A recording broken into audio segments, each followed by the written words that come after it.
মানুহৰ নৃশংসতা বুলিয়েই কওক বা মানুহ কিমান বিভৎস হ'ব পাৰে তাৰ প্ৰমাণ মই এই মুহূৰ্তত য'ত উপস্থিত আছোঁ এয়া হ'ল মূলাইকাথনি অৰ্থাৎ যাদৱ পায়েঙে আৰু তেওঁৰ সতীৰ্থসকলে সৃষ্টি কৰা দ্বিতীয়খন মানৱসৃষ্ট অৰণ্য, যিখন অৰণ্যত দুদিন পূৰ্বে কোনো দুষ্কৃতিকাৰীয়ে, কোনো দুৰ্বৃত্তই, কোনো পাশবিক চিন্তাধাৰাৰ কোনো ব্যক্তিয়ে য'ত অগ্নিসংযোগ কৰিছিল আৰু তাৰ পাছৰ কি পৰিৱেশ এই মুহূৰ্তত আমি প্ৰথমে এবাৰ সেই দৃশ্যসমূহ দেখুৱাই দিব বিচাৰিম। মোৰ সতীৰ্থ ভিডিঅ' জাৰ্নেলিষ্ট পৰাগ আছে, পৰাগক মই এবাৰ চৌপাশৰ যিটো দৃশ্য সেই দৃশ্যটো দৰ্শকসকলক দেখুৱাবলৈ মই অনুৰোধ জনাইছোঁ। এই জ্বলি থকা এই গছবোৰ হ'ল খাগৰি বন। তাৰ লগে লগে আপুনি যদি চাই, কাৰণ 2022 চনত এই প্ৰকল্পটো তেওঁলোকে আৰম্ভ কৰিছিল।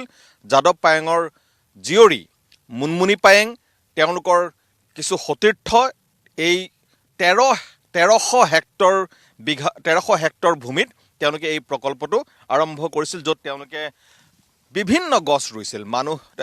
আপোনাৰ অৰ্জুন গছৰ পৰা আৰম্ভ কৰি শাল, চেগুন, অৰ্জুন বা স্থানীয় যিবোৰ আমাৰ গছ, সেই গছবোৰ ৰুইছিল। জাও বন ইয়াত তেওঁলোকে ৰোপণ কৰিছিল, যাতে এই অঞ্চলটো এক অৰণ্যলৈ তেওঁলোকে খুব সোনকালেই যাতে অৰণ্যলৈ পৰিৱৰ্তন কৰিব পাৰে। কিন্তু সেই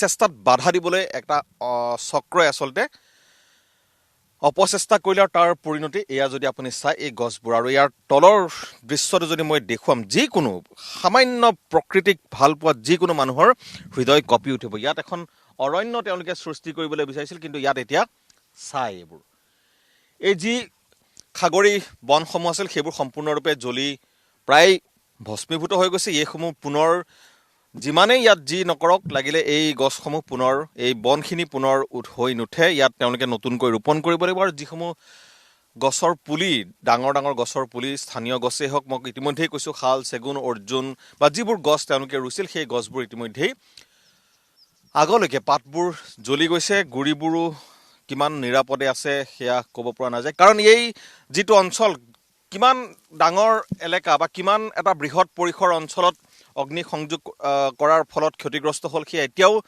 ধৰিব পৰা হোৱা নাই। কেইবা হেক্টৰ অঞ্চলত আচলতে অগ্নিসংযোগ কৰিছিলে বুলি ইয়াৰ লোকসকলে ঠাৱৰ কৰিব পৰা নাই। তেওঁলোকে শংকা কৰিছে, কাৰণ জোখ মাপ এই মুহূৰ্তলৈকে তেওঁলোকে ল'ব পৰা পৰিৱেশ এতিয়ালৈকে অহাই নাই। আৰু আটাইতকৈ পৰিতাপৰ কথাটো হ'ল যে যোৰহাট বন বিভাগৰ তৰফৰ পৰা কোনো লোকেই এই পৰ্যন্ত কিনো হৈছে তাৰো খবৰ লোৱা নাই। মাজুলীৰ পৰা বন বিভাগৰ লোক আহিছে, তেওঁলোকে সৰজমিন তদন্ত কৰিছে, কিন্তু এতিয়ালৈকে কিমান অঞ্চলত ক্ষয় ক্ষতি হ'ল বা কিমান অঞ্চলত জুই জ্বলাই দিয়া হৈছিল, কোনেনো এই দুষ্কাৰ্য সংঘটিত কৰিলে, সেইসমূহ তথ্য এই মুহূৰ্তলৈকে লাভ কৰিবলৈ সক্ষম হোৱা নাই। মোৰ লগত যাদৱ পায়েঙৰ এগৰাকী অন্যতম ঘনিষ্ঠ ব্যক্তি, সতীৰ্থ অৰুণ দা আছে। দাদা, আপোনাৰ ওচৰলৈ অকণমান আহিছোঁ। আপোনালোকে কেনেকৈ গম পালে যে ইয়াত কোনোবাই জুই লগাই দিছে বা কোনোবাই অগ্নিসংযোগ কৰিছে? কেনেকৈ গম পালে আপোনালোকে?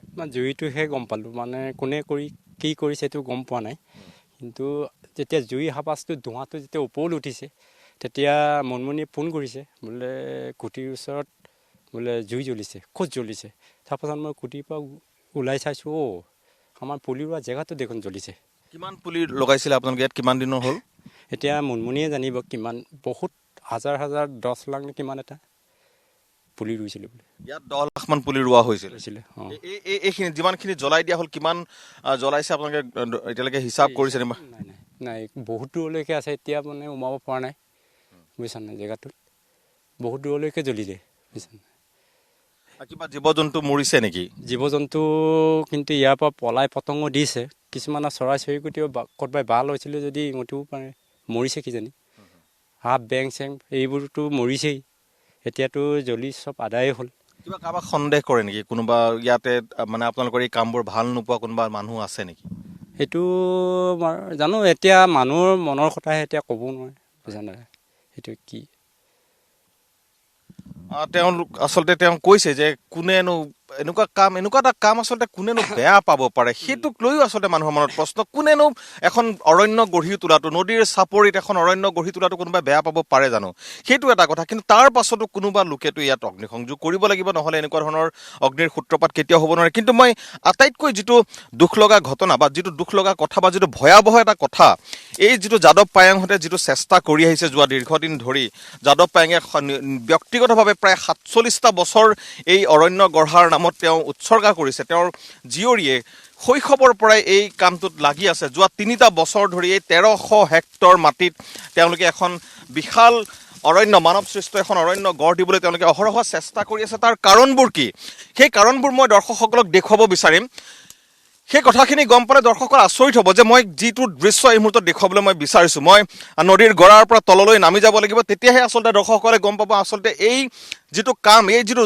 দুষ্কাৰ্য সংঘটিত হ'ল ইয়াৰ পৰিণামটো কিমান ভয়ংকৰ আমি যদি নদীৰ গৰাৰ তললৈ যদি নামি যাওঁ তেতিয়া দৰ্শকসকলক মই দেখুৱাব পাৰিম প্ৰমাণ সহিতে যে ইয়াত বন্য হস্তি আছে যাদৱ পায়েং ডাঙৰীয়াই ইতিমধ্যেই কৈছে যে প্ৰায় ৮ৰ পৰা ১০টা হাতী এতিয়াও এই অঞ্চলটোত আছে আৰু সেই ৮-১০টা হাতীৰ উপৰিও শীতকালত বিশেষকৈ বা যেতিয়া বানৰ যেতিয়া দিন থাকে যেতিয়া খৰালিৰ সময়ত বানৰ সময়ত বা খৰালিৰ সময়ত প্ৰায় ১৫০মান হাতীৰ জাক ১৫০টামান হাতীৰ এটা জাকে এই অঞ্চলটোত থাকে আৰু আমি ইয়াত আহি হাতীৰ খোজ স্পষ্ট খোজ ইয়াত দেখা পাইছোঁ অৰুণ দা যিগৰাকী আমাৰ লগত আছে যাদৱ পায়েঙৰ যিগৰাকী সতীৰ্থ তেওঁ ইতিমধ্যেই কৈছে যে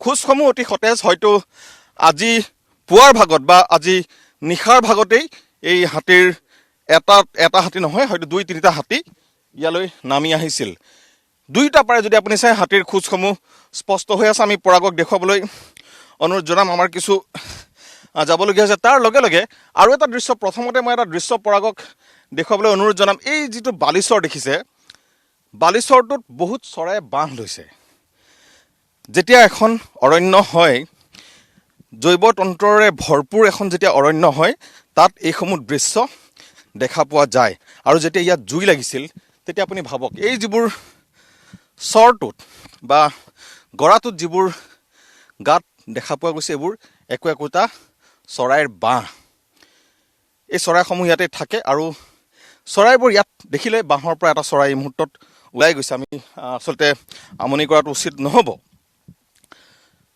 গতিকে কাষতেই যেতিয়া অৰণ্যখনত জুই জ্বলি যায় তেতিয়াহ'লে এই কণ কণ চৰাইবোৰে হয়তো কি এক বিভীষিকাময় পৰিস্থিতিৰ সন্মুখীন হৈছিলে সেয়া চাব পৰা যায় আমি হাতীৰ খোজসমূহ দেখুৱাবলৈও চেষ্টা কৰিম দৰ্শকসকলক যে কিয় মোলাই কাঠনি কিয় জৰুৰী কিয় প্ৰয়োজনীয় এই অৰণ্যখনৰ কিমান গুৰুত্ব আছে মানৱ সৃষ্ট হ'ব পাৰে কিন্তু ই আজি এখন প্ৰাকৃতিক অৰণ্যলৈ ইতিমধ্যেই পৰিণত হৈছে যিখন মোলাই পথাৰ প্ৰথম সংস্কৰণ যিটো য'ত প্ৰায় ৫৫০ হেক্টৰ ভূমিক সামৰি যিখন যাদৱ পায়েঙে প্ৰায় ৪৭টা বছৰজোৰা পৰিশ্ৰমৰ অন্তত যিখন অৰণ্য তেওঁ গঢ়ি তুলিলে সেইখন অৰণ্যত প্ৰায় ১৫০ হাতীয়ে জিৰণি লয় আৰু এয়া যদি চাই এয়া হাতীৰ খোজ সতেজ খোজ হয়তো আজি পুৱাই হাতী এই গৰা দি নামি আহিছিল আৰু ক'ৰ পৰা নামি আহিছিল সেইখিনি বনাঞ্চলৰ পৰা যিখিনি বনাঞ্চল ২০২২ চনৰ পৰা যাদৱ পায়েং তেওঁৰ কন্যা মুনমুনি পায়েং তেওঁলোকৰ সতীৰ্থ এই অৰূপ দাৰ দৰে যিসকল তেওঁলোকৰ সতীৰ্থ আছে তেওঁলোকে এই অৰণ্যখন গঢ়ি তুলিবলৈ চেষ্টা কৰি আহিছে প্ৰথম সংস্কৰণটোত যিদৰে বন্যপ্ৰাণীয়ে ইতিমধ্যেই নিজৰ আৱাস কৰি লৈছে য'ত ঢেকীয়াপতীয়া বাঘ নাহৰ ফুটুকী গঁড় বিভিন্ন সৰীসৃপ গুই বিভিন্ন প্ৰজাতিৰ চৰাই হৰিণ হাতী ৮ৰ পৰা ১০টা হাতী তাত অনবৰতেই থাকে ১৫০মান হাতীয়ে তাত জিৰণি লয় তাৰোপৰি হাতীয়ে তাত প্ৰসৱ কৰে সন্তান জন্ম দিয়ে কিমান এটা গুৰুত্বপূৰ্ণ বনাঞ্চল হিচাপে এই মোলাই পথাৰ গঢ় লৈ উঠিছে সেয়াই তাৰ প্ৰমাণ আৰু এই নতুনকৈ যিটো প্ৰকল্প তেওঁলোকে হাতত লৈছে য'ত তেওঁলোকে আৰু এখন অৰণ্য সৃষ্টি কৰিবলৈ তেওঁলোকে অহৰহ প্ৰয়াস কৰি আছে সেই অৰণ্যখন জ্বলাই দিয়াৰ চেষ্টা কৰা হৈছে কোনো দুষ্ট প্ৰকৃতিৰ লোকে সেই অৰণ্যখনৰ জ্বলাই দিলে কাৰ কি লাভ হ'ব সেয়া কোনেও নাজানে। প্ৰশ্ন বহু আহিছে, বহু অভিযোগ উঠিছে। বহুতে ক'ব বিচাৰে যে ইয়াৰ অৰণ্যখন জ্বলাই দিয়াৰ আঁৰত কোনোবা হয়তো বালি চিণ্ডিকেট বা বালি মাফিয়া চক্ৰ থাকিব পাৰে। অভিযোগ এনেকুৱাও উঠিছে যে ওচৰতে থকা কোনো গাঁৱৰ লোকে যাতে ইয়াৰ বন্যজীৱই তেওঁলোকৰ খেতি বাতি বা তেওঁলোকৰ পোহনীয়া জীৱ জন্তুক যাতে অনিষ্ট নকৰে তাৰ বাবে এই অৰণ্যখন নোহোৱা কৰি দিব বিচাৰিছে। তেনেকুৱা ধৰণৰো অভিযোগ আছে। কিন্তু কি সঁচা সেয়া আমি এই মুহূৰ্তত নাজানো, কাৰণ কোনো ধৰণৰ বিভাগীয় তদন্তৰ প্ৰতিবেদন আমাৰ হাতত আহি পৰা নাই। গোচৰ দিবলৈ কোৱা হৈছে যাদৱ পায়েঙক। দুখ লগা কথাটো হ'ল এগৰাকী ব্যক্তি যি জীৱনৰ ৪৭টা বসন্ত কেৱল প্ৰকৃতি সংৰক্ষণৰ বাবে অৰণ্য গঢ়াৰ নামত পাৰ কৰি দিছে, যিগৰাকী ব্যক্তিক সমগ্ৰ বিশ্বই চিনি পায়, যিগৰাকী ব্যক্তিৰ নামেৰে হয়তো বহু লোকে, বিশ্বৰ বহু লোকে অসমক চিনি পায়, যিসকলে হয়তো অসমক আগতে নাজানিছিলে যাদৱ পায়েঙৰ নামেৰে অসমক চিনি পায়। সেইগৰাকী যাদৱ পায়েং আৰু তেওঁৰ সতীৰ্থসকলে গঢ়া এখন অৰণ্যত জুই জ্বলাই দিয়া হ'ল। আৰু তাৰ পাছত গোচৰটো কিন্তু নিজাববীয়া এটা গোচৰ ল'বলৈ আৰক্ষী প্ৰশাসনৰ হাতত সময় নাই, তেওঁ গোচৰ দিবলৈ কোৱা হৈছে। যাদৱ পায়েঙে এই মুহূৰ্তলৈকে গোচৰ দিয়া নাই। অৱশ্যে মই আকৌ ক'ব লাগিব, মাজুলীৰ বন বিভাগৰ লোক ইয়ালৈ আহিছিল, তেওঁলোকে অনুসন্ধান কৰিছে, ক্ষেত্ৰভিত্তিক তেওঁলোকে অধ্যয়ন কৰিছে। বিশ্বৰ বিভিন্নজনৰ পৰা আমি পুৱাৰে পৰা যাদৱ পায়েঙৰ সৈতে আছোঁ। তেওঁলৈ অনৰ্গল বিশ্বৰ বিভিন্ন প্ৰান্তৰ পৰা তেওঁলোক ফোন আহি আছে, তেওঁক খবৰ সুধিছে, সকলোৱে দুখ প্ৰকাশ কৰিছে। কিন্তু দুৰ্ভাগ্যজনক কথাটো হ'ল আমি যিমান সময় যাদৱ পায়েঙৰ লগত পুৱা প্ৰায় 6 বজাৰ পৰা এতিয়া 11:30 বজা পৰ্যন্ত তেওঁৰ লগত আছোঁ, তেওঁলৈ কিন্তু অসমৰ বন বিভাগৰ কোনো লোকৰ ফোন অহা দেখা নাইকিয়া। তেওঁৰ ছাত্ৰ একাংশ যিসকল বন বিভাগত কৰ্মৰত তেওঁলোকে ফোন কৰিছে, কিন্তু কোনো বিষয়াই এই মুহূৰ্তলৈকে যাদৱ পায়েঙক ফোন কৰা আমি দেখা নাই। গতিকে ক'ৰবাত চৰকাৰৰ হেমাহি এটাও আছে নেকি, বা চৰকাৰে যি ধৰণে সহযোগিতা কৰিব লাগিছিল সেই ধৰণৰ সহযোগিতা নাই কৰা নেকি? যোৰহাটৰ বন বিভাগেই যি ধৰণে যাদৱ পায়েঙক আপোনাৰ গুৰুত্ব প্ৰদান কৰিব লাগিছিল সেই গুৰুত্ব প্ৰদান কৰা নাই নেকি? বা এই যিটো দুৰ্ভাগ্যজনক ঘটনা সংঘটিত হৈ গ'ল, য'ত এখন মানৱ সৃষ্ট অৰণ্য জ্বলাই দি ইয়াৰ যিসমূহ জীৱ জন্তু আছিল, যিসমূহ সৰীসৃপ আছিল, যিসমূহ চৰাই চিৰিকটি আছিল, সেইসমূহক এক প্ৰকাৰ নিথৰুৱা কৰাৰ যি চেষ্টা কৰাৰ লগতে এটা জৈৱতন্ত্ৰ ধ্বংস কৰি দিয়াৰ যি এটা দুষ্কাৰ্য সংঘটিত হ'ল, সেইটোক প্ৰতি যেন কাৰো বিশেষ গুৰুত্ব নাই, তেনেকুৱা ধৰণৰ এটাও অভিযোগ উঠা গৈছে। আৰু এয়া হ'ল, মই পুনৰ এবাৰ দেখুৱাইছোঁ দৰ্শকসকলক, মোলাই কাঠনি সংস্কৰণ 2।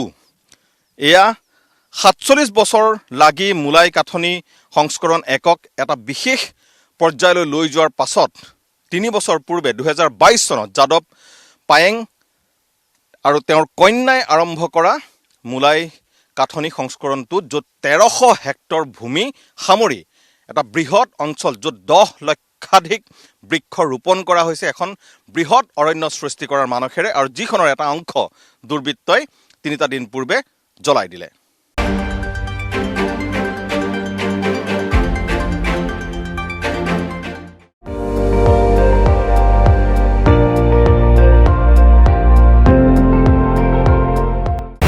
আপুনি চাই আছে ND24, সৰ্বশ্ৰেষ্ঠ নহয়, সৰ্বোত্তমৰ দৌৰত।